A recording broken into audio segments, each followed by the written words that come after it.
Rachel Rose Burkheimer was born on January 16, 1984, in Everettia, Washington. The girl grew up in an intact family. Father Bill and Mother Denise strived to provide everything best for their two daughters. Ray also had an older sister, Megan. Rachel possessed a special charm.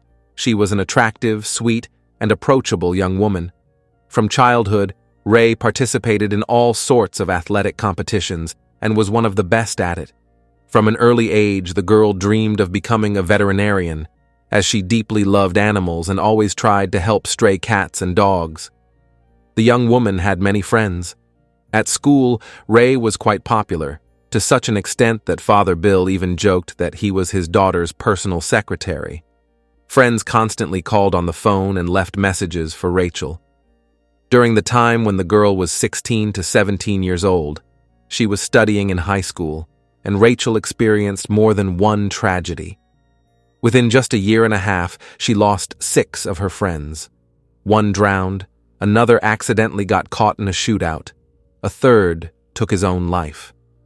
All these events greatly affected the previously cheerful young woman, but Rachel was most devastated by the loss of her best friend, Corey Hans.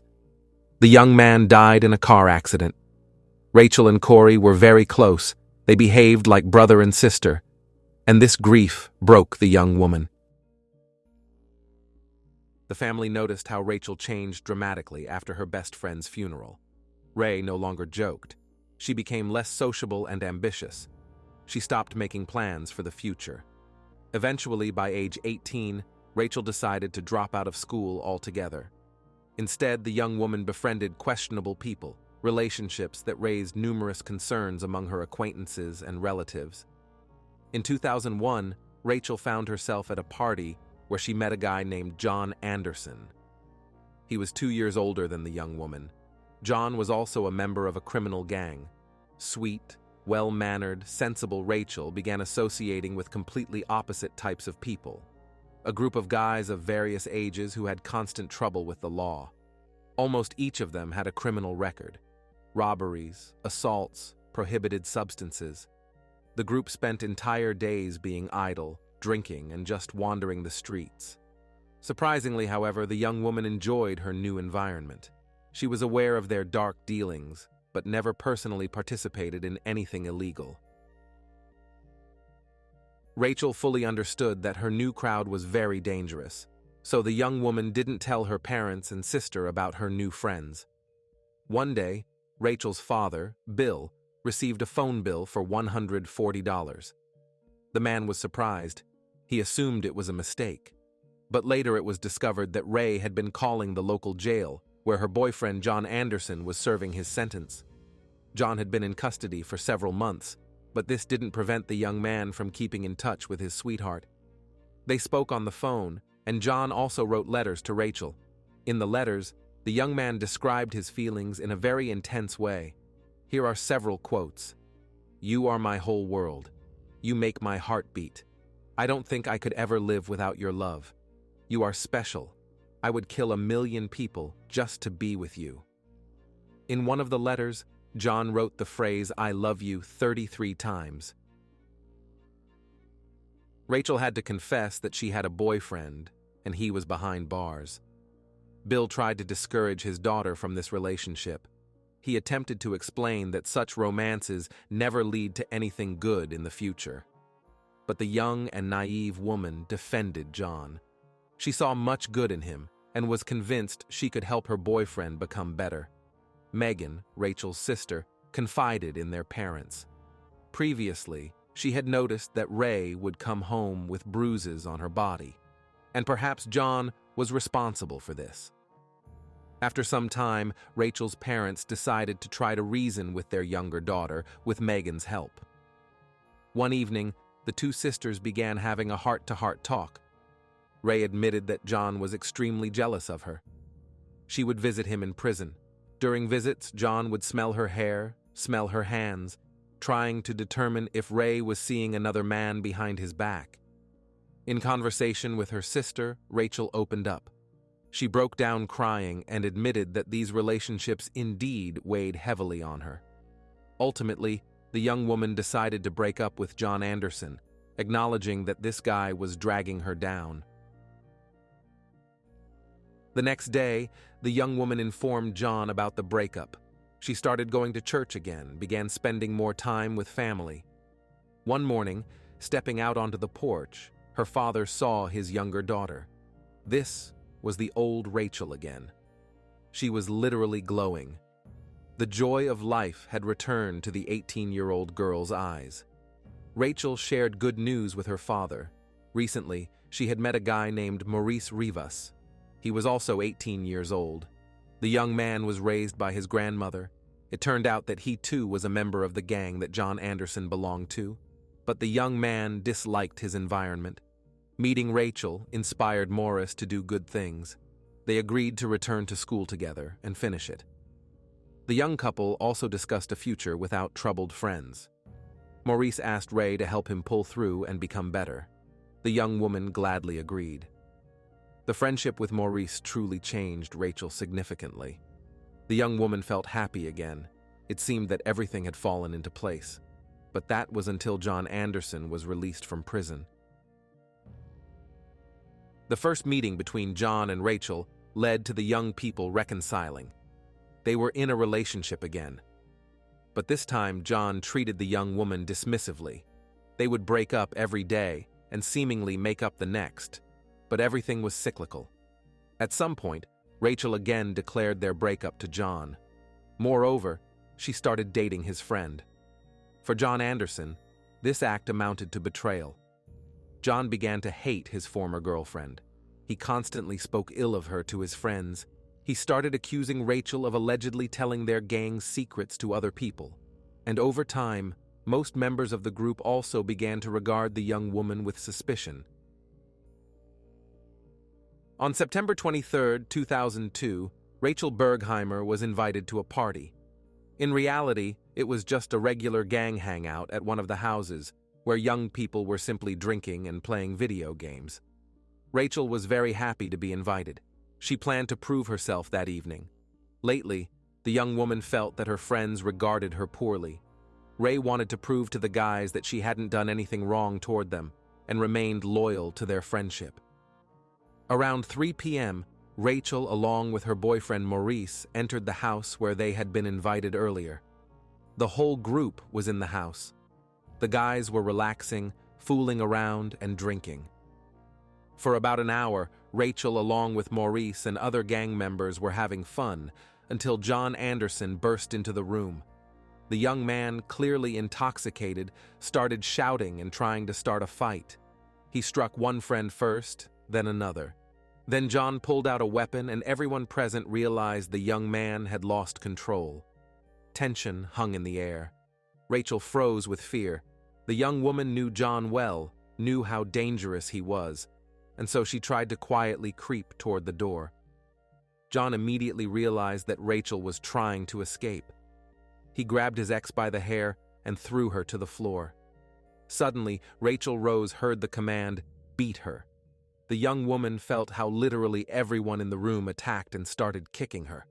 One of the men even suggested turning up the radio louder to drown out the unfortunate victim's screams.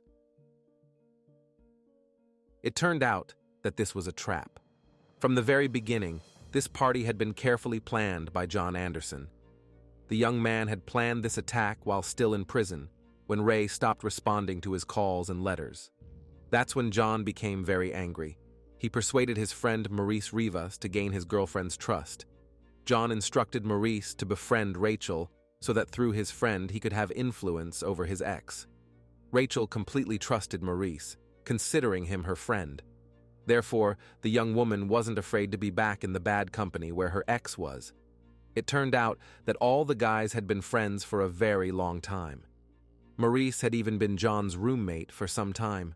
Also, Maurice was a school friend with Nathan, one of the gang members, and was under the guidance of 32-year-old Yusuf Jihad, who turned out to be the owner of the house where the party was held. Also, Yusuf was the leader of the entire criminal group. Besides these people, 22-year-old Jeffrey Bart and 20-year-old Tony Williams were in the house. In total, besides the young woman, There were 8 guys in the house, and they all beat Rachel, who was begging for mercy. After the gang finished beating their victim, the young men tied her legs and hands and covered her mouth with tape so none of the neighbors could hear the young woman's screams. After this, the young men carried Rachel, bound, to the garage. The thing was, the criminals didn't know what to do next. The revenge plan had been carried out, and now they needed to figure out their next moves. The captured Rachel lay bound in the garage for about 5 hours. During this time, the criminals continued drinking, having fun, and thinking through options for what to do with their friend. Someone suggested asking for ransom for Rachel. Supposedly, her father had money and would certainly want to save his beloved daughter. Someone suggested different harmful actions, but each version proved unsuccessful. The gang members couldn't agree on a single opinion, and therefore just continued relaxing, discussing their acquaintances' further fate. Around 9 in the evening, a young woman entered the garage. It was Yusuf's girlfriend, Teresa Connor. She had just returned home and discovered Rachel tied up in the garage. Teresa snuck into the house. She greeted everyone, pretending not to know about the person tied up in the garage. Teresa went to the kitchen, grabbed a knife, and went out through the back door. The young woman ran to the garage and started trying to free the bound Rachel, but it turned out that some men had followed her. Several guys also entered the garage, seeing Teresa trying to free their captive. Teresa started yelling at her acquaintances. She demanded that they immediately remove Rachel from here. Just take her away from the house property, or else the young woman threatened to call the police. The guys listened. While part of the gang continued relaxing in the house, other young men took a black gym bag. They put Rachel Rose in it, zipped it up, put the bag in the trunk, and drove away. The criminals started driving aimlessly around the city, trying to decide what to do now with their friend who was tied up in the trunk. Someone suggested that perhaps Ray had already learned her lesson. She would allegedly no longer tell their gang's secrets to outsiders, and she should be released. They could have rented a hotel room and waited until Ray's wounds from the beating healed, and then just let her go. But that didn't happen. At some point, the guys realized that John Anderson wasn't with them, the one who had been the instigator of this whole story from the beginning, and it was John who should decide what to do with Rachel, decide what her future should now be. There wasn't room in the car. Around 11 p.m., the young men parked near a mountain trail.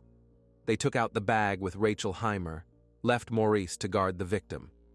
They themselves went to the house to bring John Anderson. While Maurice and Rachel were alone together, a conversation took place between them.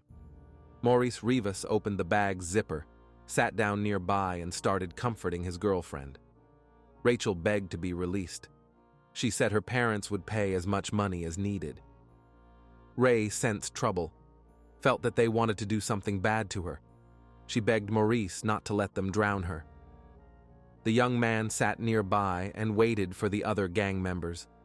Maurice talked about how they would eventually release Ray and that she shouldn't worry. The conversation lasted several minutes. Then Maurice Rivas zipped up the bag and moved away from it, sat nearby and started waiting for his friends. Meanwhile, the car drove up to the house where the party continued. The young men called for John Anderson. The guy, after smoking a cigarette, headed to the garage. He took several shovels and a pickaxe with him, got in the car, and the young men drove again toward the mountain trail.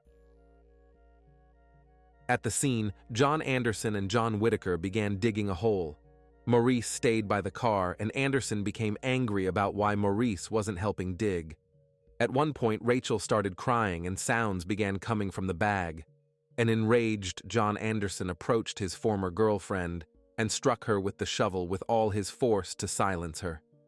After some time, John opened the bag, freed Ray, and ordered John Whitaker to undress his ex. But Rachel said no, she would remove all her clothes herself. Along with her clothes, Rachel was ordered to remove all jewelry. The young woman begged to keep the ring on her finger. This ring was given to her by her best friend, the one who died in the car accident. And if she had to die, she wanted to leave life with this precious gift. But John didn't allow this. Rachel followed the order and removed her jewelry. After this, the young woman fell to the ground and began praying. John looked ironically at his ex and said that wasn't worth doing. She would be there soon anyway. John Anderson ordered Rachel Rose to go and lie face down in the grave, which he had dug for her personally. Ray did so. The young woman didn't stop praying. Anderson took out a gun and shot Rachel Rose Burkheimer in the head and back, emptying the entire loaded arsenal. They cynically buried the young woman. On the way home, the young men made a pact with each other. None of those present had the right to tell anyone about the events that happened minutes ago. Otherwise, whoever talked would end up in the same place as the unfortunate Rachel. The next day, John disposed of the gun by throwing it in a nearby pond.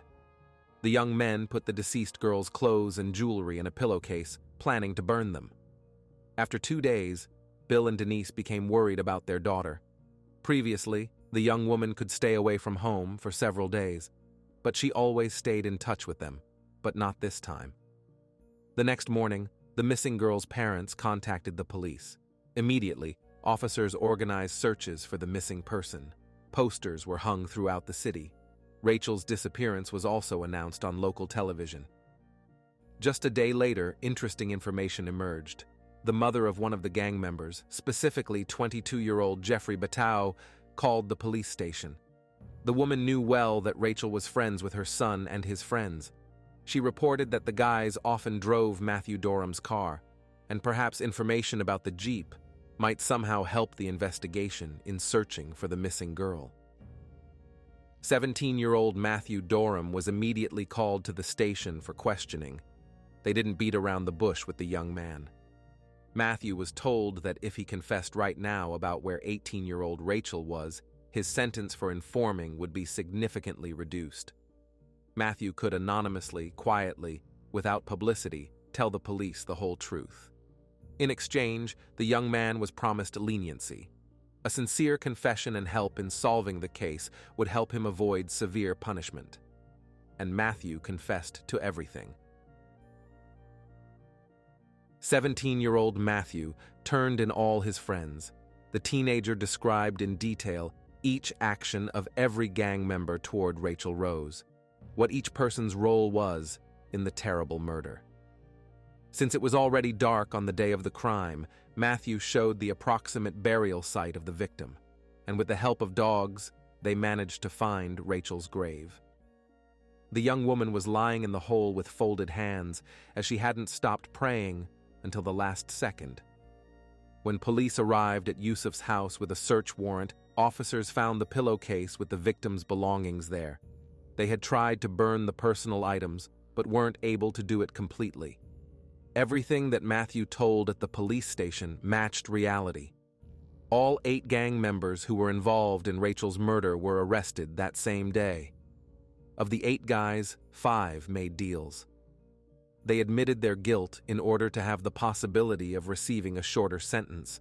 16-year-old Nathan was charged with conspiracy and aiding in committing the crime.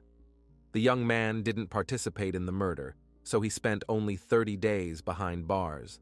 20-year-old Tony, who beat Rachel and taped her mouth, and also turned up the radio to drown out the victim's screams, was sentenced to 9 years in prison. 22-year-old Jeffrey, whose mother called the police, who drove the car with the girl tied up in the trunk, was sentenced to 10 years in prison. 17-year-old Matthew, who was driving the car, was sentenced to 26 years in prison. 18-year-old Maurice, who directly participated in the conspiracy against Rachel, was sentenced to 26 years in prison. 32-year-old Yusuf, who owned the house where it all started, was sentenced to 37 years in prison. 22-year-old John Whitaker was found guilty on all charges. The man faced the death penalty, but since he admitted his guilt and cooperated with police, he was sentenced to life imprisonment. 20-year-old John Anderson, who planned revenge on his ex-girlfriend, behaved shockingly in court. The young man constantly smiled at the cameras, sometimes even laughing demonstratively. But the most horrible thing was that he looked toward Rachel's family and winked at them. John Anderson also faced the death penalty, but since he fully admitted his guilt, he was sentenced to life imprisonment.